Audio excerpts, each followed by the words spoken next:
আমাদের আরেক ভাই তিনি জানতে চেয়েছেন যে জামশেদ মজুমদারের ফতোয়া কি গ্রহণযোগ্য হবে? ধন্যবাদ। হ্যাঁ, আমরা বলবো জামশেদ মজুমদার সাধারণত ফতোয়া দেয় না।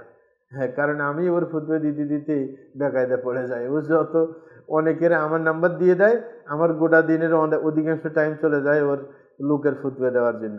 এই কারণে ও চেষ্টা করে যে যোগ্য আলেমদের কাছে ট্রান্সফার করতে। সাধারণত ফতোয়া দেয় না যতটুকু আমি জানি আর কি।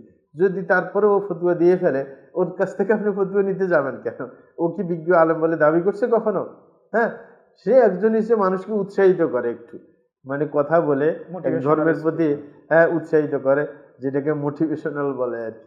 তো সুতরাং এটা করতেই পারে একজন একজনকে নেকের কাজের প্রতি উৎসাহিত করার, যদি তার দক্ষতা থাকে, কারণ তার কথার ভঙ্গি চমৎকার, এই কারণে যুবকরা তার প্রতি খুবই আকৃষ্ট।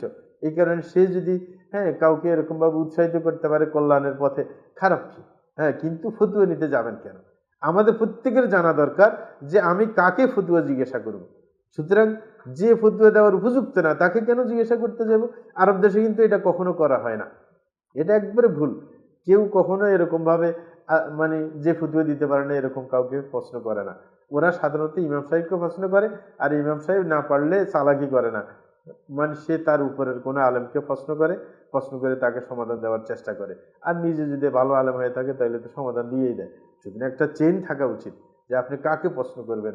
সব বক্তাকে প্রশ্ন করা যায় না, কারণ অনেকে আছে শুধু মানুষকে দাওয়াত দেয়, মানে ভালো কাজের দিকে আহ্বান করে, তাইলে উনি কি মুফতি হয়ে গেলেন? না। আমার দেশে এটা ভুল, যে কোনো কেউ মানুষের সামনে আলোচনা করতে পারলেই তাকে প্রশ্ন জিজ্ঞাসা করা শুরু হয়। না, এটা বোকামি, এটা কখনো করতে যাবেন না। হ্যাঁ, এই কারণে অনেক ওই জাকির নাইককে নিয়ে এইভাবে আপনার ঝামেলা শুরু করছিল যে উনি কি ফতুয়া দিতে পারেন কিনা। আরে আপনি ফতুয়া জিজ্ঞাসা করতে যান কা? উনি কি বলছেন আমি যে মুফতি? হ্যাঁ, সুতরাং আমরা নিজে নিজে আরেকজনকে ঝামেলায় ফেলে, কারণ একজন মানুষ তো লজ্জা পাবেই যে আমাকে কিছু জিজ্ঞাসা করছে, আমি যদি উত্তর না দিই একটা লজ্জিত হয়। এই কারণে সে অবশ্যই একটা কিছু বলে দেবে।